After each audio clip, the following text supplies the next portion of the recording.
नमस्ते, कैसे हैं आप सब लोग? And I am back to my standing position. By the way, warm wishes on yoga day. Yoga is really about what you do when no one is watching, and it is really not about posing. But then I'm not talking about yoga today in terms of asanas, but I'm now going to talk to you about the second part of our series all about gut.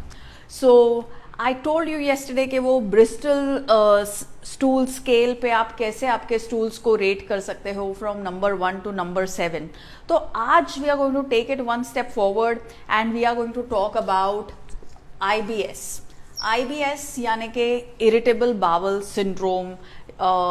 And IBS तब होता है जब हमारी large intestine उसका जो काम है वो ठीक से नहीं करती है.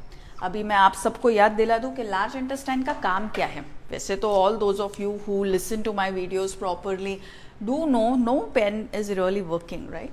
के do know what it is really about. पर लार्ज इंटेस्टाइन के लार्जली 3 काम हमारी लार्ज इंटेस्टाइन हमारे लिए करती है. नंबर 1, पानी और इलेक्ट्रोलाइट्स को हमारे फूड में से निकालती है.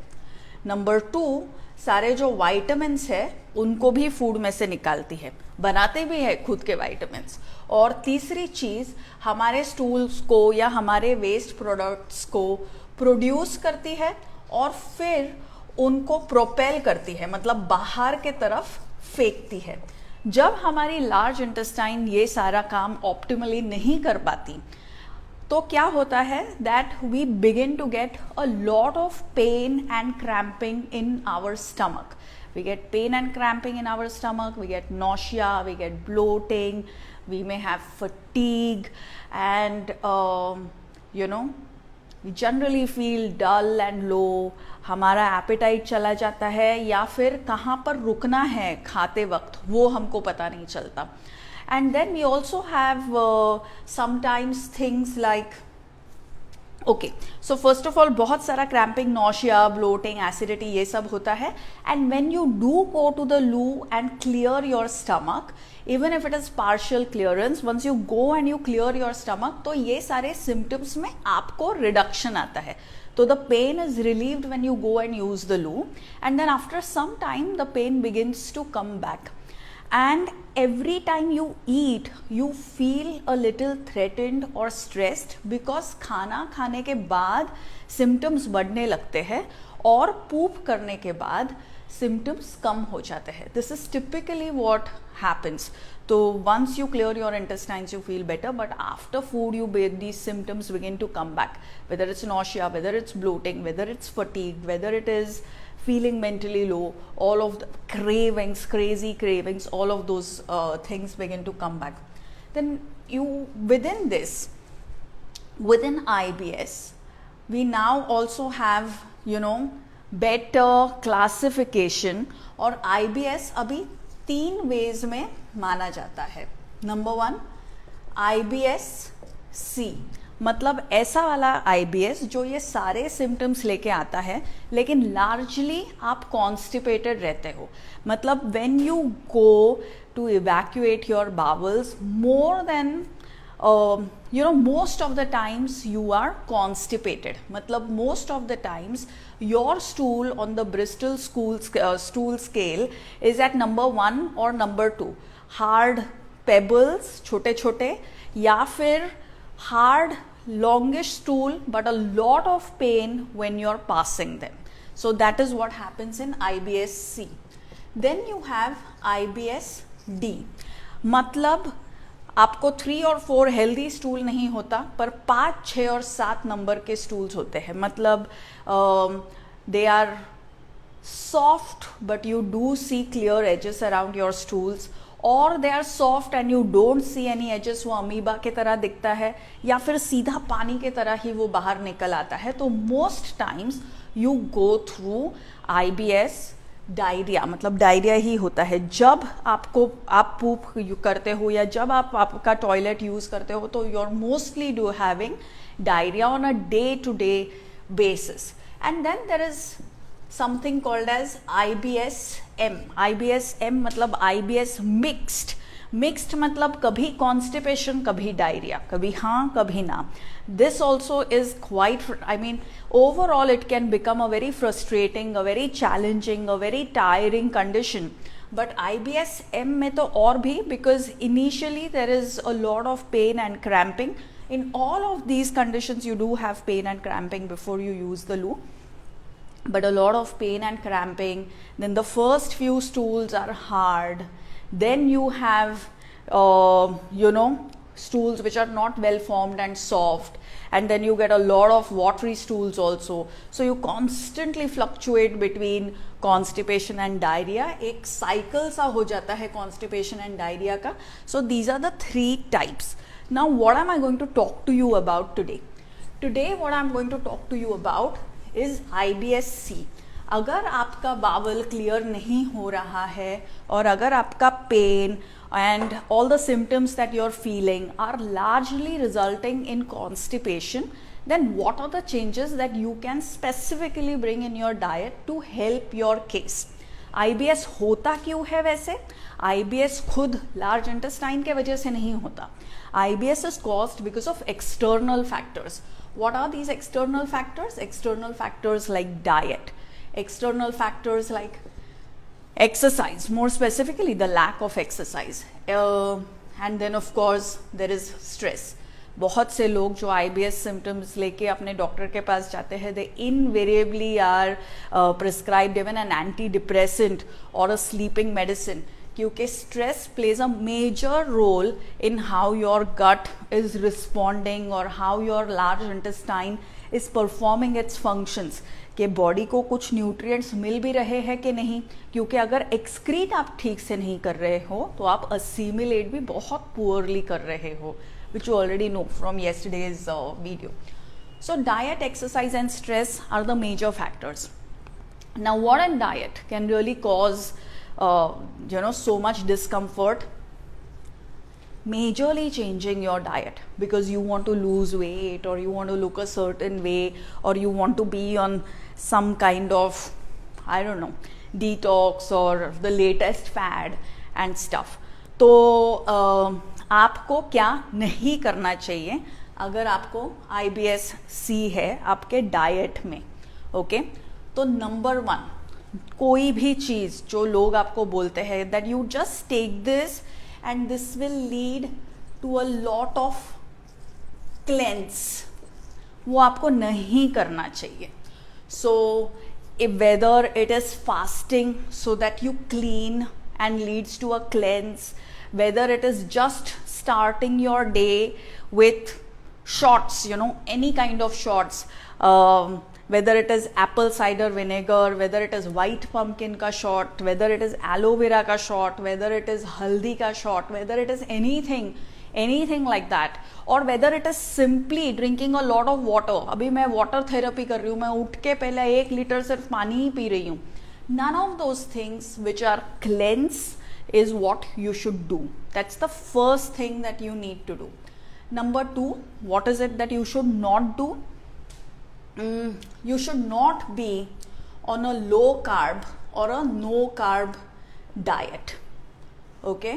So जैसे ही ये hashtag आ गया, ये भी आपको नहीं करना है, because अगर आप constipated हो तो if you don't eat wholesome food, देखो जो भी आप होलसम फूड आपके किचन में से खाते हो उसमें सब कुछ चलता रहता है. कार्बोहाइड्रेट भी रहता है, प्रोटीन भी रहता है, फैट भी रहता है, फाइबर भी रहता है, फ्लैवोनॉइड भी रहता है, फाइटो न्यूट्रिएंट्स भी रहता है, सब कुछ रहता है उसमें. ज़माना कोई भी चल रहा हो, whether it is 1980s where you are suppose to eat low fat, तभी भी होम कुक्ड फूड में फैट रहता है. Whether it is 2000 when you are suppose to eat no carb, तभी भी होम कुक्ड फूड में कार्ब रहता है. But the thing is that eating home cooked food is healthy, because health क्या है? It's not just the size of your body or the dress that you're wearing, it is not even the weight of your body, but it is really about, are you able to clear your bowels without any kind of stress on a day to day basis. कभी आपका पेट बिगड़ गया साल में एक आध बार, वो चलता है, पर अगर हर रोज आपको पेन, क्रैम्पिंग, नौशिया, ब्लोटिंग हो रहा है तो पूरा दिन का फोकस इसी पे निकल जाता है. Okay, And then a lot of times we get advice like, अरे lose weight and you will get better. And then to quickly lose weight we adopt any of these things. Cleanse करते हैं, low carb करते हैं, ये हमको नहीं करना चाहिए. So nothing that is low carb, simple regular food at home. That's the second thing that you need to do in your diet. And third thing that you need to avoid are obviously the packaged and the processed food. So this is something that you should ensure that you're not doing. मतलब क्या, जो भी packet में से निकलता है, फिर वो जूस हो या कोई हेल्दी बार हो या और कुछ हो, जो भी पैकेट में से निकलता है आपको नहीं खाना है. And I don't need to say this, but a lot of times you guys miss out on the very basics. So I must say this. Smoking and alcohol makes your constipation worse. Okay, आपको पता नहीं चलता है, but this is exactly what is making your constipation worse. In fact, smokers को तो अगर cigarette ना हो तो बाथरूम में जाते भी नहीं हैं. अगर वो लोग को पहला सिगरेट चाहिए तभी they can go and sit on the pot and clear their system.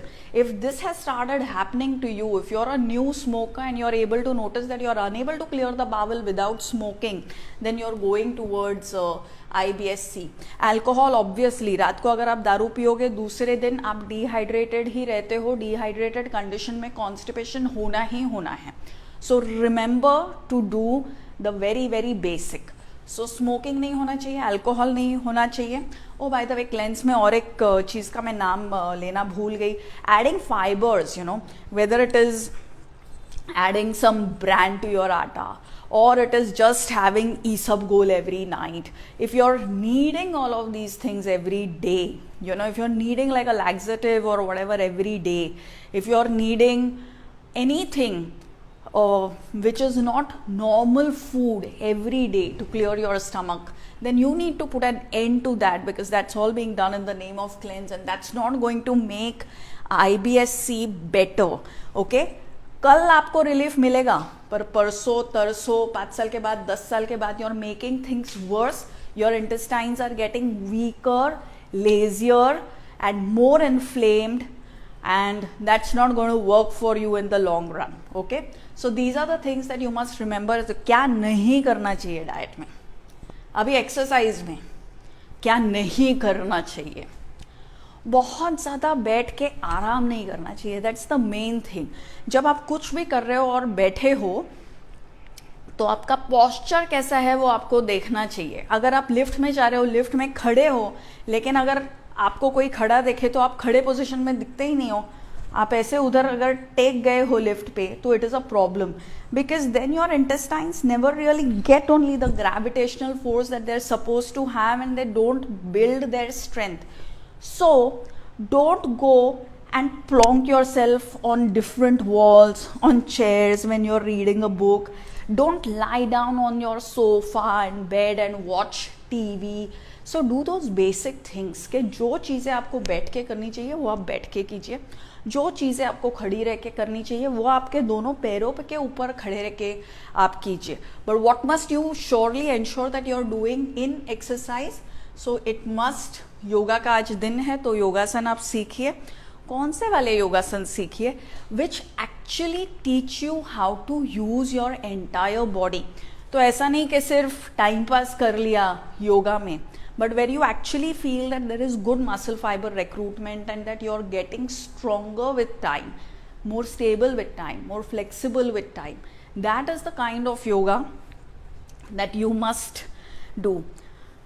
IBS में एक बहुत इंटरेस्टिंग चीज़ होती है, it is called as extra intestinal pain. Okay, कि इंटेस्टाइन्स में तो पेन होता ही है, pain and cramping till you don't go and clear your stomach, but you also begin to get pain which is outside of your stomach because you are so constipated. So typically headache होता है हमको क्योंकि हम constipated है, या फिर हमको बहुत सारा एसिडिटी और बर्निंग होता है बिकॉज हम कॉन्स्टिपेटेड है. लोगों को बैक पेन होता है because of constipation. And then there are people who also have, ये स्पेशली ओल्डर लोगों में होता है, lot of leg pain, lot of pain in the legs, in the calf and in the quadriceps because of you know because the intestines are not functioning like they should be. These are also the type of people who tend to take a lot of laxatives on a day-to-day basis. And जब उनके पैर दुखते हैं, specially रात को दुखते हैं, क्योंकि दूसरे दिन अगर उठेंगे and once they go use the loo, they're actually doing quite fine. If someone really presses their legs well, then they get, then there is release of gas, there is burping, there is farting, and there is some comfort that actually comes post this like really heavy massage. Massage में होता क्या है? Massage में भाइयों और बहनों, हम लोग बाहर से किसी को बुला के हमारे मसल्स कॉन्ट्रैक्ट करवा देते हैं, बाहर से किसी को बुला के उसमें ब्लड फ्लो बढ़ा देते हैं. सो it's fine to do a massage once in a while, but otherwise exercise can actually help you bring that relief. And more specifically योगासन करना बहुत ज़्यादा ज़रूरी है, स्पेशली फॉर ऑल दोज जिनको ये extra intestinal pains and aches and stuff हो रहा है, इवन पिंपल्स एंड स्टफ. ठीक है. एंड स्ट्रेस, अभी स्ट्रेस को कैसे रिलीव करना चाहिए, I am no expert in telling you के स्ट्रेस को कैसा रिलीव करना चाहिए, बट बेसिकली दूसरों के बातों पे ध्यान मत दो, अपने काम पे फोकस रखो. बाकी पब्लिक कुछ भी बोले जाने दो, वो लोग को भाड़ में जाने दो, because what is important is that our intestines should be able to produce and propel the faeces down. We should have a well formed stool जो ब्रिस्टल स्केल पे नंबर 3 और 4 के तरह दिखे. और कोई भी स्ट्रेस लो मत. BK Iyengar, who's one of the big yoga gurus that India has had the fortune of having, he always used to say कि प्रॉब्लम क्या है कि माइंड हमेशा फ्यूचर में रहता है और बॉडी हमेशा पास्ट में रहता है. हम अपना बॉडी को देखते हैं, हम सोचते हैं 1985 में, 2000 में, 2015 में मैं तो कितनी अच्छी दिखती थी, so we want our body to look like that. और माइंड में हम लोग एकदम आगे दौड़ते हैं कि 2050 में क्या होएगा, मेरा प्रॉपर्टी कौन इनहेरिट करेगा, अरे मेरा डायमंड रिंग में किसको लिख के जाऊं, ऑल ऑफ दोज थिंग्स. और योगासन की प्रैक्टिस ये फ्यूचर को और पास्ट को प्रेजेंट में लेके आती है. और जब प्रेजेंट में हम लोग आ जाते हैं तो then there is no stress, क्योंकि जहाँ फ्यूचर नहीं है और पास्ट नहीं है, जहाँ प्रेजेंट है, वहाँ पे you can actually lead a more stress free life without really then needing any prescription drugs. So you must work at reducing stress. Have friends, do satsang, do your exercise, sleep on time, learn to enjoy the food that you're eating. All of these things can help you de-stress. तो जो भी आपको de-stress करता है वो चीज़ें आप कीजिए. फाइन, ये सब हो गया कि आपको अभी क्या क्या चीज़ें ध्यान में रखनी है. But now more specifically, here are 3 things which will help improve your gut health and help bring relief if you're going through IBS-C. What are those 3 things? Number 1, खारीक. खारीक मतलब ड्राई डेट. ड्राई डेट मतलब date जो कि सूखा हुआ है, तो इसमें फाइबर की मात्रा ज़्यादा रहती है, इसमें आयरन की भी मात्रा ज़्यादा रहती है. Every time that you have IBS-C हो, D हो, M हो, hemoglobin levels invariably tend to run low, and if you do take any iron supplement, it constipates you further, makes your symptoms worse. But if you have things like खारीक, then you will actually begin to have relief in your symptoms. तो थोड़े से खारीक आप खाओ. कब खा सकते हो? You can eat them in the morning when you wake up, or somewhere in the afternoon, 3:30, 4 o'clock को भी आप इनको खा सकते हो. So this is the first thing that you must eat. The first thing that we want to introduce, खारीक. ये पहले सबके घरों में होता था, अभी हम भूल गए हैं. बहुत बार प्रसाद में या भोग में लोग खारीक ही देते थे. सस्ता और घर पे है इजीली, एंड कुछ बनाने का ज़रूरत नहीं है. एंड एवरीवन, बच्चों से लेके बूढ़ों तक, everyone enjoys खारीक. Gut health, you will remember, starts from the mouth, ends in the anus. So खारीक जब आप चबा चबा के खाते हो, it also helps your gums, it helps your digestive juices. So start with खारीक. Now the second thing, and this is something that we have already introduced in the past, but it is about eating jaggery and ghee to end your lunch. Okay, jaggery or ghee is also extremely nutritious. This will help you line your gut. अगर fat की भी कमी हो गई आपके diet में तो भी आप कॉन्स्टिपेटेड हो सकते हो. And you know, a lot of people try and avoid even like essential fat in their diet. Avoid आपको सिर्फ पैकेज्ड और प्रोसेस करना है. ओके और जब आप फैट को अवॉइड करते हो तो आपको invariably you will start getting constipation. That's just one thing. But the other thing that starts happening is कि लंच खाते ही आपको मीठा खाने का मन करता है. लंच खाते ही अगर आपको मीठा खाने का मन कर रहा है तो maybe there is a little bit of constipation in place. It may not be IBS-C but at least there is some constipation that is in place. So to relieve constipation, ghee and gur has to become a part of your lunch. तो आप चपाती के साथ या भाकरी के साथ घी और गुड़ खाइए, या आपका लंच ख़त्म होते ही आप घी और गुड़ खाइए. सो घी एंड गुड़, GG any time. So kharik you can have any time. This you have post lunch. And now the third thing which is really like a miracle. तो आपको लेना है 1 चम्मच गुलकंद. ओके गुलकंद बोलते ही अभी आप शुगर के बारे में स्ट्रेस मत करो. देखो 1 ही चम्मच है. आप बाहर का मत खाओ, आप दारू मत पियो, आप स्मोक मत करो, आप केक बिस्किट वगैरह बंद करो, आप घर पर खाओ. तो आप सुखी रहोगे, समाधानी रहोगे, हेल्दी रहोगे, हैप्पी रहोगे. क्योंकि जैसे कि मैंने पहले भी कहा कि होम कुक्ड फूड में सब कुछ होता है और सब कुछ करेक्ट मात्रा में होता है. It is not at a level which will bring any disease. It is at a level which brings plenty of ease. So now what do you have to do? That you take 1 teaspoon of gulkand and then you put some water. Okay? फिर ये गुलकंद को आपको इस पानी में मिलाना है. Fine. और फिर as these petals start floating, आपको बैठ के एक जगह पे ये पानी को पीना है. All right? And now this will also help bring relief in not just your constipation but also if you are having any extra intestinal pain in your head. अगर headache हो रहा है, cough ache हो रहा है constipation के वजह से, तो उसमें भी आपको relief मिलेगा. So गुलकंद water, गुलकंद पानी कब लेना है ये? So you can take it right after dinner or you can have it at bedtime.